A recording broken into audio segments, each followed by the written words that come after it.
Hello दोस्तों, कैसे हैं आप सभी लोग। एक बार फिर से आप सभी लोग का हमारे YouTube चैनल मैक पॉली में बहुत बहुत स्वागत है।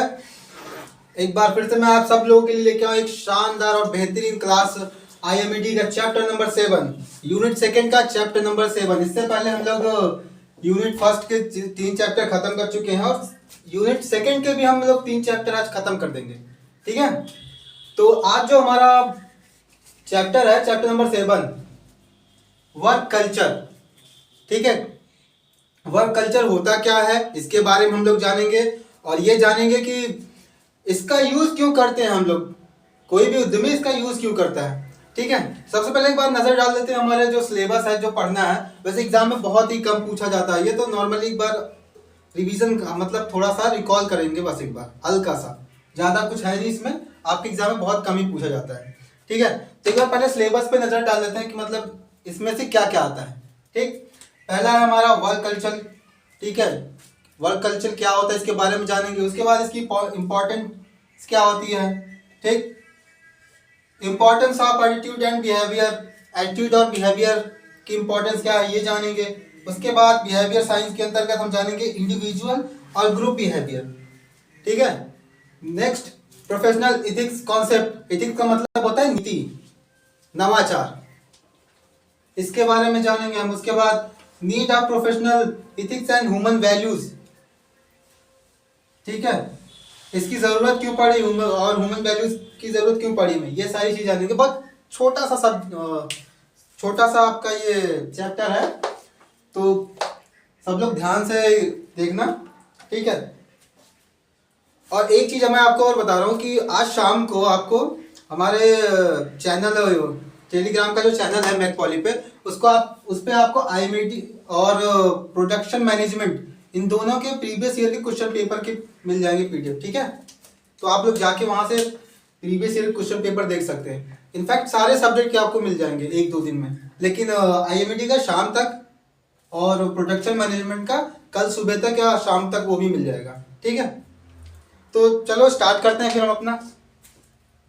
हमारा पहला टॉपिक है वर्क कल्चर। वर्क कल्चर होता क्या है।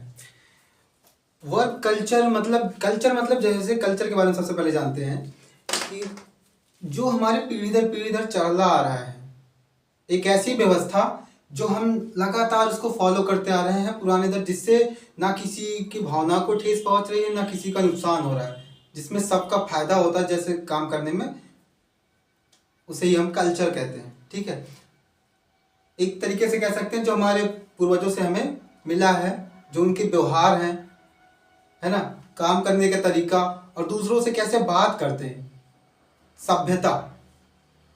ठीक, दैट इज कॉल्ड कल्चर। तो वर्क कल्चर क्या होता है। वर्क कल्चर में बेसिकली होता क्या है कि जो प्रबंधन के लोग होते हैं, जो वो कर्मचारी के ऊपर के लोग होते हैं, वो कर्मचारी डायरेक्टली ऐसा कह सकते हैं कि प्रबंधन और कर्मचारी जिसमें आपस में मेल जोल में आपसे प्रेम भाव से, भाईचारे से किसी काम को अंजाम देते हैं। ठीक है, that is called work culture, जिसमें दोनों प्रेम भाव से अपने अपनी एबिलिटी के हिसाब से काम को करते हैं।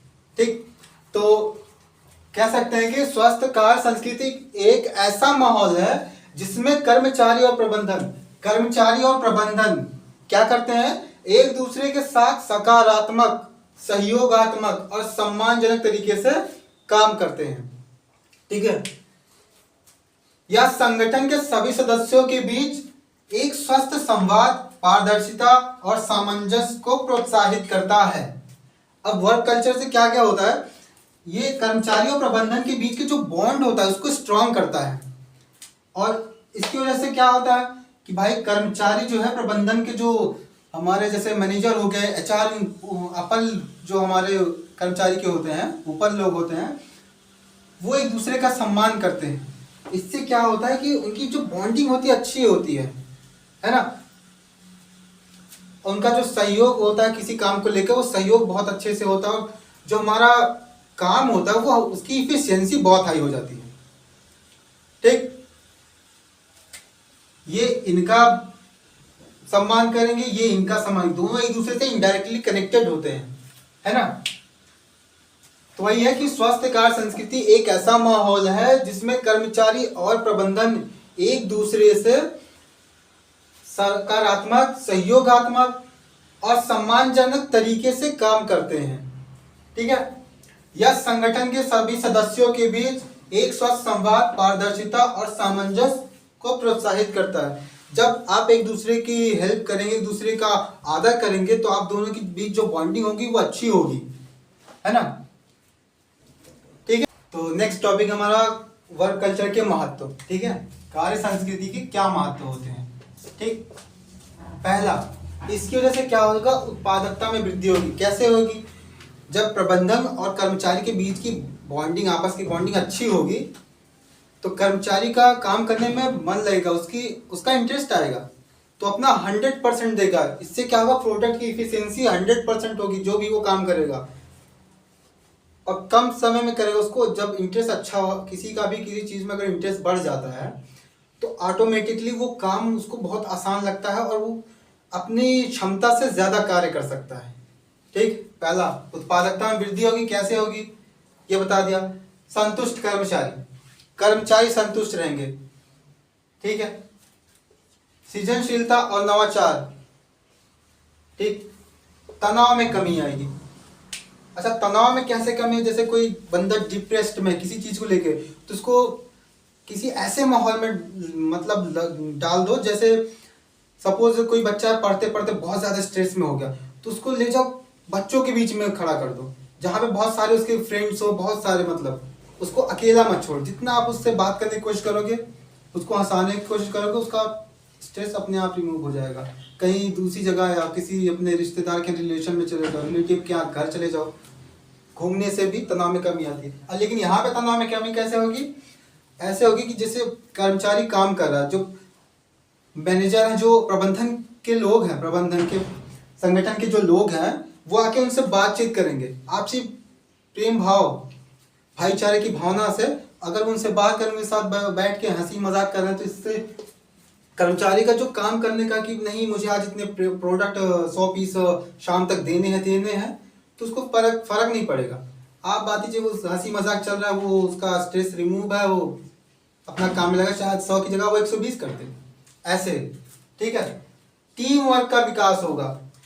जब आप किसी से प्रेम भाव से बातचीत करेंगे तो लोग आपसे जुड़ते चले जाएंगे, जितना ज्यादा जुड़ेंगे उतनी अच्छी आपकी टीम होगी। सेम वैसे ही किसी भी उद्यमी के लिए सबसे इम्पोर्टेंट चीज क्या होती है कि उनके जो कर्मचारी हैं वो हमेशा, कर्मचारी जितने भी उनके एम्प्लॉय हैं, सब के सब टीम की तरह कार्य करें। तो वर्क कल्चर के महत्व में टीम वर्क का विकास ये बहुत जरूरी होता है। ठीक है, तो क्या क्या इंपॉर्टेंट पॉइंट्स हैं, उत्पादकता में वृद्धि होगी। कैसे होगी, वो अपना 100% देगा। ठीक, संतुष्ट कर्मचारी एकदम रिलैक्स फील करेगा, उसको बहुत अच्छा लगेगा आपके साथ काम करने में।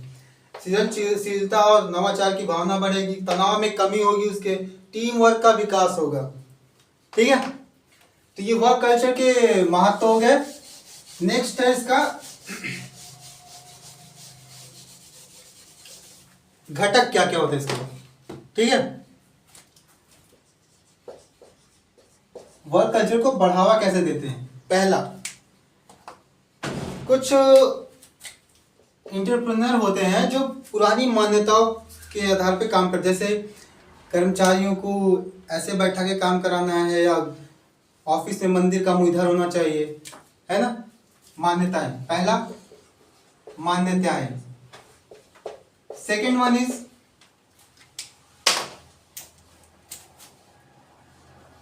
मूल्य। ये प्रॉफिट वाला मूल्य नहीं है। ठीक है, ये किसी व्यक्ति का, उसकी भावना का मूल्य। ठीक, यहाँ पे इसका है, ऐसा मत समझ लेना आप लोग कि भाई नहीं प्रॉफिट वाला मूल्य पैसा, वो मूल्य नहीं, किसी वो तो प्रोडक्ट के लिए लगाया जाता है। ठीक, कल्चर के लिए में मूल्य किसी व्यक्ति की प्रतिभा का होता है, याद रखना ये।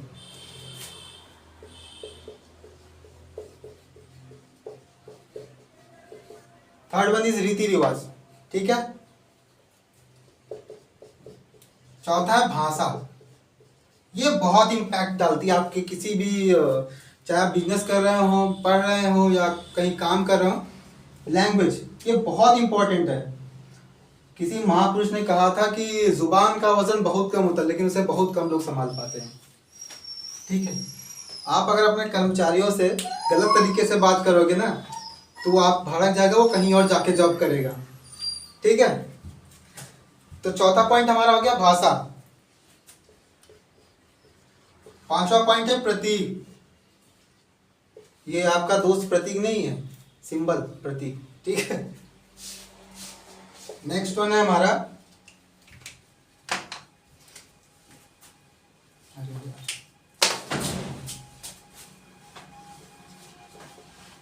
कला और साहित्य। ठीक,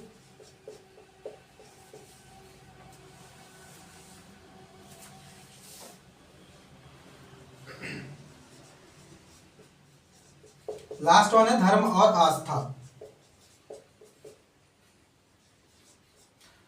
आप में से जब कई लोग जाके जॉब करेंगे ना, तो उसमें अलग अलग लोगों को देखेंगे कि किसी कंपनी में जाएंगे तो कोई जैन धर्म से है ना, कोई जैन का है, कोई बौद्ध धर्म से है, कोई नॉर्मल अपने भगवान हनुमान जी का भक्त है। अलग अलग तरीके से उनका अपना एक वो है काम करने का कि भाई हमारे ये भगवान है, हमारे ये भगवान है ना, ऐसे अपने में होता है। तो धर्म और आस्था, सबकी आस्था अलग अलग होती है। ठीक, तो जो पॉइंट्स है हमारे, पहला क्या था, वर्क कल्चर में मान्यताएं क्या क्या, बहुत सारी मान्यताएं होती हैं। ठीक है, कि ऑफिस का गेट इधर से नहीं इधर से होना चाहिए, जो पैसे आ रहे हैं शाम को ऑफिस में रख के जाएंगे, लेके नहीं जाएंगे, अगले दिन लेके जाएंगे। कभी ऑफिस में कहीं कहीं ये होता है कि भाई शाम को झाड़ू नहीं लगाते या कचरा नहीं होता है, ऐसी सारी मान्यताएं होती हैं ऑफिस के लिए। सेकेंड वन था हमारा मूल्य, किसी व्यक्ति की प्रतिभा। ठीक, थर्ड था हमारा रीति रिवाज, जैसे किसी परदादा ने, सपोज आपके दादा परदादा ने बिजनेस स्टार्ट कर दिया, जैसे वो करते आ रहे थे वैसे आप भी करते हुए आ रहे हो। ठीक है, फोर्थ वन इस भाषा। पांचवा था अपने का प्रतीक, कला और साहित्य। ठीक, लास्ट था आपका धर्म और आस्था। ठीक है, ये पॉइंट्स हैं इसके। नेक्स्ट टॉपिक है हमारा एटीट्यूड, वैल्यू और बिहेवियर होते क्या है। ठीक है, सबसे पहले हम जानेंगे कि एटीट्यूड क्या होता है। अच्छा, आप में से बहुत लोगों का एटीट्यूड होगा कि भाई इनसे बात नहीं करनी, इनसे झगड़ा हो गई तो उनसे बात नहीं करना, है ना। एटीट्यूड में है नहीं, हम आपसे बात नहीं करेंगे, या आप हमसे बात मत कीजिए, निकल जाए कि हम ही हम हैं तो क्या हम हैं, तुम ही तुम हो तो क्या तुम हो, ये वाली भावना थी, है ना। लेकिन एटीट्यूड का मतलब क्या होता है, वो रखना कब चाहिए मैं बताता हूँ। जब भी कहीं प्रॉब्लम होती है, आपको समस्या होती है, तो वहाँ समस्या से कैसे निकला जाए, एटीट्यूड का वहाँ लागू होना चाहिए। ठीक है, वहाँ लागू करो एटीट्यूड को। ऐसा नहीं कि किसी से मारपीट करने, वो एटीट्यूड नहीं होता। एटीट्यूड सबसे बढ़िया जो लागू करने की जगह है वो वहाँ है जब आप कहीं समस्या में फंस जाओ, है ना, जिससे आपका भला हो सके, वहाँ लगाना चाहिए। ठीक है, तो प्रॉब्लम को अपॉर्चुनिटी समझना, ये एटीट्यूड हमें सिखाता है। एटीट्यूड का काम क्या होता है कि जहाँ पे प्रॉब्लम है हम वहाँ से कैसे निकल सकते हैं, या एटीट्यूड की वजह से हम ये समझ सकते हैं कि भाई पॉजिटिव चीज़ें, जो पॉजिटिव है समस्या का वो हम ले लें, जो निगेटिव है उसको छोड़ दें। ठीक है, अब सपोज आप कॉलेज से घर जा रहे हो, 4 लड़कों ने आपको रोक लिया मारने के लिए। ठीक, उसने एक वर्ड बोला, अब आपको चाहिए कि वहां पे आप बोलो नहीं, आप निकल लो वहां से। आपका एटीट्यूड यही कहेगा कि आप वहां से निकल लो। आप वहां एटीट्यूड दिखाओगे ना तो मार खा जाओगे। तो वही कह रहा है कि अपॉर्चुनिटी समझना। ठीक है, समस्या जो समस्या है उसको अपॉर्चुनिटी मतलब अवसर में कैसे बदला जाए। ठीक, ये एटीट्यूड का है। अब ऐसा है नहीं कि एटीट्यूड के चक्कर में भाई आपने 2 वर्ड बोला, उसने 1 बोला, फिर हो गई, तो इस नुकसान आपका है। ठीक, नेक्स्ट वैल्यू। वैल्यू हमें ये बताता है कि भाई हमारे लिए सही और गलत क्या है। मतलब वैल्यू की वजह से हमारा जो नैतिक विकास होता है वो होता है। ठीक, इससे हमें ये पता चलता है कि हमारे लिए सही क्या है, गलत क्या है, हम किस दिशा में सही दिशा में जा रहे हैं कि नहीं। इसीलिए हमेशा अपने वैल्यू को समझना चाहिए, अपने आप को हमेशा वैल्यूएट करते रहना चाहिए कि हमारे लिए सही क्या है, गलत क्या है, हम सही कर रहे हैं, गलत कर रहे हैं। अभी आप लोगों के एग्जाम आने वाले हैं, तो आपके लिए सबसे बेस्ट चीज़ ये है कि अपनी क्षमता को समझें और एग्ज़ाम की तैयारी करें, बस इसके अलावा कुछ नहीं। ठीक, तो वैल्यू हमें क्या सही और गलत में फ़र्क करना सिखाती है और हमारे नैतिक विकास को बढ़ाती है।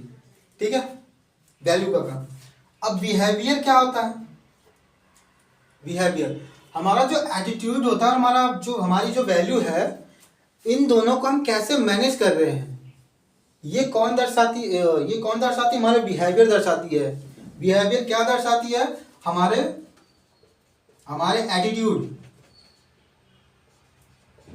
एटीट्यूड और वैल्यू को, हम कैसे मैनेज कर रहे हैं, कैसे उसको संभाल रहे हैं, ये हमारे बिहेवियर से प्रदर्शित होता है। ठीक है, तो एटीट्यूड क्या होता है कि समस्या में भी अपॉर्चुनिटी खोजने का एक तरीका होता है। वैल्यू हमें सही और गलत में फर्क करना सिखाती है और हमारे नैतिक विकास को बढ़ावा देती है। ठीक है, और बिहेवियर क्या करता है? एटीट्यूड और वैल्यू, जो हमारा बिहेवियर होता है, उससे ये पता चलता है कि हम अपने एटीट्यूड और वैल्यू को कितना संभाल सकते हैं, कैसे मैनेज कर रहे हैं उसको। ऐसा तो है नहीं कि हमारी वैल्यू भाई एक दिन में 2 क्वेश्चन याद करने की, तो हम एक भी नहीं याद कर रहे। ठीक है, क्लियर है? तो नेक्स्ट टॉपिक है हमारा बिहेवियर साइंस, इंडिविजुअल बिहेवियर और ग्रुप बिहेवियर। ये होता क्या है? ठीक है, व्यवहारिक विज्ञान। ठीक, तो इसमें सबसे पहले हम देखते हैं इंडिविजुअल बिहेवियर क्या होता है। इंडिविजुअल बिहेवियर वो बिहेवियर होता है जिसमें आप एक व्यक्ति जो अपने आप को, मतलब स्वयं का जो वो सोचता है, ठीक है, जो वो सोचता है और उसी को रिएक्ट करता है, that is called individual behaviour. ठीक है, इसमें क्या होता है कि आदमी जो होता है वो अपने जो उसकी थिंकिंग होती है उस हिसाब से वो बिहेव करता है। ठीक है, और हमेशा आदमी जो सोचता है, कोई भी पर्सन हो, कोई व्यक्ति, जब वो जो सोचेगा उसी तरह से वो बिहेव करेगा। ठीक है, नेक्स्ट हमारा जो ग्रुप बिहेवियर में क्या होता है, जैसे इंडिविजुअल बिहेवियर में जैसे आप अकेले बैठे हो, जो सोच रहे हो उस हिसाब से आप वर्क करते हो, बिहेव करते हो, सामने वाले से बातचीत करते हो। लेकिन ग्रुप बिहेवियर में ऐसा नहीं होता। आप जो सोचते हो, ठीक है, अकेले इंडिविजुअल में आप जो सोच रहे हो, जो थिंक कर रहे हो, लेकिन जब आप ग्रुप में कई सारे लोगों के साथ मिलके बैठते हो तो आपका जो सोचने का तरीका, आपका नजरिया, बिहेव करने का तरीका वो चेंज हो जाता है। ठीक, तो जैसे IMT सब्जेक्ट में हम इंडिविजुअल बिहेवियर का यूज कहाँ, जैसे काउंसलिंग, लोगों के बिहेवियर को ऑब्जर्व करते हैं, मार्केटिंग करते हैं। ठीक है, और HR को भी इसमें बिहेवियर में इंडिविजुअल बिहेवियर समझना पड़ता है। कैसे समझना पड़ता है? जैसे उसके यहाँ जो एम्प्लॉय वर्क कर रहे हैं, तो उसे जाके देखना होगा कि एम्प्लॉय कैसे काम करें, उसके बारे में क्या सोचते हैं, कंपनी के बारे में कैसे रिएक्ट करते हैं। ठीक है, उनकी भावना, उनके इमोशंस को समझना। ठीक, ये इंडिविजुअल बिहेवियर में आता है। मतलब नॉर्मली ये मत लिख देना कि अपने स्वयं की सोचने की क्षमता, ऐसा नहीं, वो तो मैंने समझाने के लिए बोला था। इसमें क्या होता है कि किसी IMT सब्जेक्ट पढ़ रहे हैं तो हम एक इंजीनियर की तरह बोलेंगे, लिखेंगे। ठीक है, पॉइंट टू पॉइंट वाइज आप डालेंगे हेडिंग इंडिविजुअल, उसमें लिखेंगे कि किसी एक पर्टिकुलर व्यक्ति के इमोशंस, कैसे वो रिएक्ट करता है, कैसे सोचता है, उन सारी चीज़ों को ऑब्जर्व करना ही इंडिविजुअल बिहेवियर साइंस के अंतर्गत आता है। ठीक है, बिहेवियर साइंस है ये, खाली बिहेवियर टॉपिक नहीं हमारा। इसमें हमें समझना है कि कैसे एक व्यक्ति सोचता है। और ग्रुप बिहेवियर में भी हमें ऑब्जर्व करना है कि कई सारे लोगों के बीच में जब कोई सेल्समैन जाके अपने प्रोडक्ट को सेल करता है तो उन लोगों का बिहेवियर कैसे होता है, वो उनको ऑब्जर्व करने की कोशिश करता है, उनके माइंड रीड करने की कोशिश करता है कि कैसे वो सोच रहे हैं, है ना, कैसे वो सोच रहे हैं और बोल कैसे रहे हैं। ठीक, तो ग्रुप बिहेवियर में आप लोग लिखेंगे कि कई सारे लोगों के व्यवहार, और वो कैसे सोचते हैं, उनको कैसे वो रिएक्ट करते हैं, उन सारी चीज़ों को ऑब्जर्व करना ही ग्रुप बिहेवियर कहलाता है। वो भी बिहेवियर साइंस के अंतर्गत। अगर डायरेक्टली आपसे कोई पूछे बिहेवियर क्या होता है, तब अलग चीज हो गई। ठीक, क्लियर है? ठीक है। नेक्स्ट टॉपिक हमारा प्रोफेशनल एथिक्स क्या होता है। ठीक है, प्रोफेशनल एथिक्स बेसिकली होता क्या है, एथिक्स मतलब होता है नवाचार।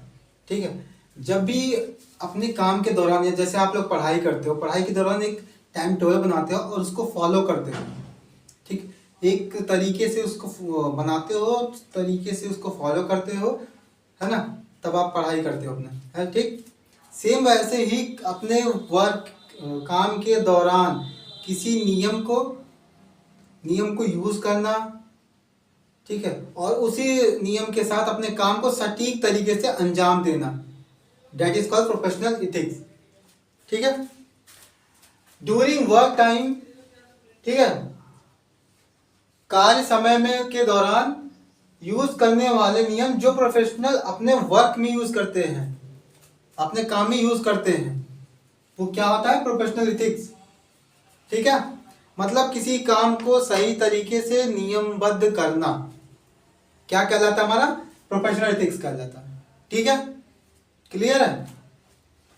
Next, need of professional ethics, इसकी जरूरत क्यों पड़ी।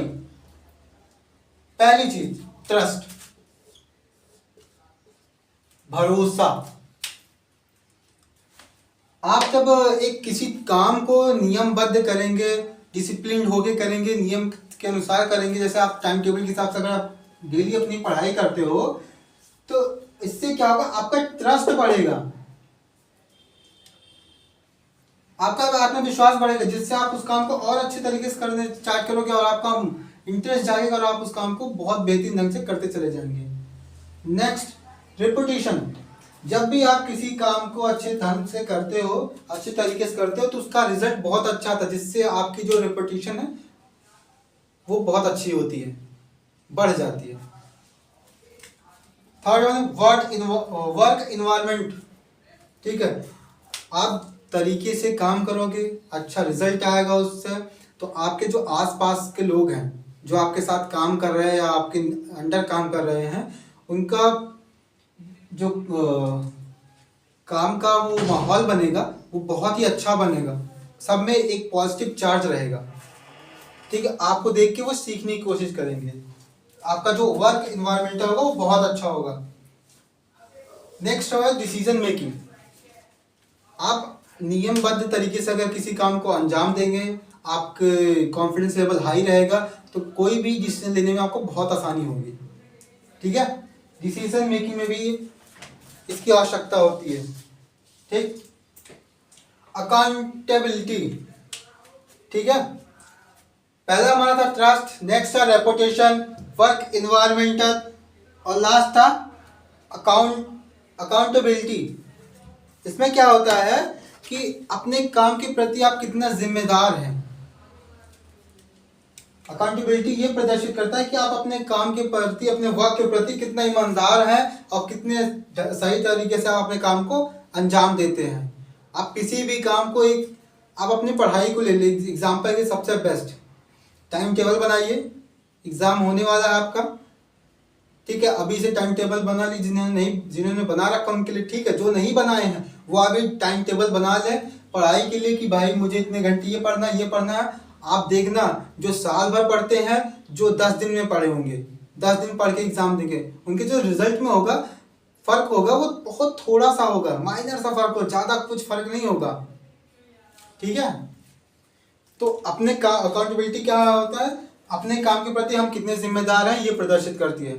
ठीक है, प्रोफेशनल एथिक्स क्या होता है, ये समझ में आ गया। किसी काम को तरीकेबद्ध कर से उससे क्या कहते हैं, किसी कार्य को तरीकेबद्ध से करके परिणाम को अच्छा करना, प्राप्त करना। ठीक है, और नीड्स क्या क्या होगी हमारी, इस नीड ऑफ पी, इसकी जरूरत क्यों पड़ी, ट्रस्ट बढ़ाने के लिए, अपना रेपुटेशन बढ़ाने के लिए, उसके बाद वर्क एनवायरनमेंट अच्छा करने के लिए, डिसीजन मेकिंग अच्छा करने के लिए अपना, उसके बाद अपनी जिम्मेदारी अच्छी करने के लिए, जिम्मेदारी निभाने के लिए।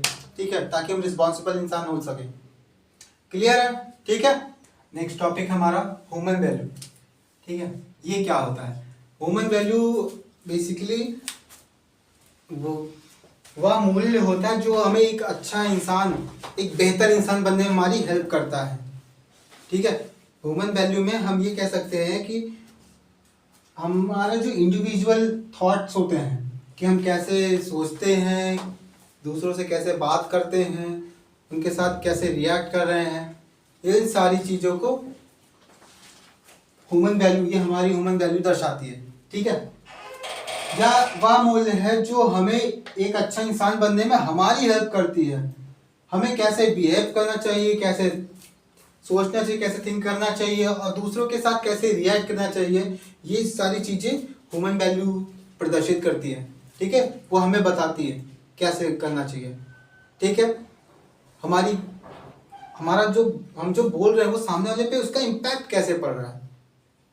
ठीक, ये सारी चीज़ें वो कौन सिखाता हमें? Human value.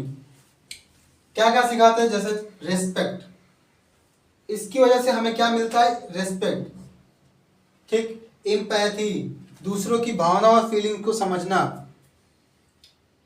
ठीक है, ऑनेस्टी, ईमानदारी, अपने काम को ईमानदारी से करना। ठीक है, कंपैशन, इंटीग्रिटी है ये, वाही है। ठीक है, दूसरों के दुख दर्द, मतलब दूसरों की हेल्प करने में मदद करना, कंपैशन, इंटीग्रिटी, अपने प्रिंसिपल, हमारा जो नियम है उसके हिसाब से अपने काम को करना। ठीक है, रिस्पॉन्सिबिलिटी, अपनी हमारी जिम्मेदारी क्या क्या है उसको समझना। ठीक, और टॉलरेंस, दूसरों के अलग अलग सुझावों को लेके अपने काम को करना।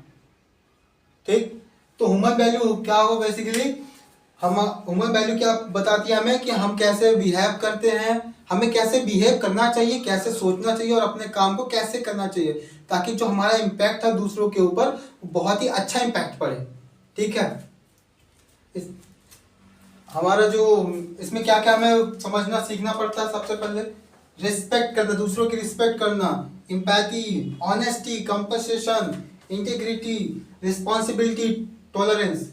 ठीक है, ये हमें ह्यूमन वैल्यू सिखाती है। ठीक है, हमें ये सारी चीज़ें सीखनी चाहिए, दूसरों के साथ कैसा व्यवहार करना चाहिए, ताकि हमारा इम्पैक्ट जो है बहुत अच्छा बने सबके ऊपर। ठीक है, तो ये था आपका चैप्टर नंबर 7। इसमें इससे ज़्यादा इम्पोर्टेंट कुछ नहीं, जितनी इम्पोर्टेंट चीज़ थी मैंने सारी चीज़ें आपको बता दी। ठीक है, और IMD का जो प्रीवियस ईयर का क्वेश्चन पेपर है वो आपको आज शाम तक हमारे मैक पॉली चैनल पे, टेलीग्राम चैनल पे मिल जाएगा। ठीक है, टेलीग्राम पे भी और व्हाट्सएप चैनल भी हमारा जो है मैक पॉली के नाम से, उस पर भी आप जाके खाली IMD का नहीं, बाकी सारे क्वेश्चन, बाकी सारे सब्जेक्ट का जो प्रीवियस ईयर के क्वेश्चन पेपर है वो सबको आपको मिल जाएंगे। ठीक है, और एक चीज़ और, एग्ज़ाम आपके नज़दीक आ गए हैं तो थोड़ा पढ़ाई फोकस करो। अब दीपावली बहुत मना ली, आज छठ पूजा का भी आखिरी दिन है। ठीक है, तो अब हॉलीडे से बाहर आओ और एग्ज़ाम की तैयारी करना स्टार्ट करो। ठीक है, तो आज का सेशन यहीं समाप्त करते हैं।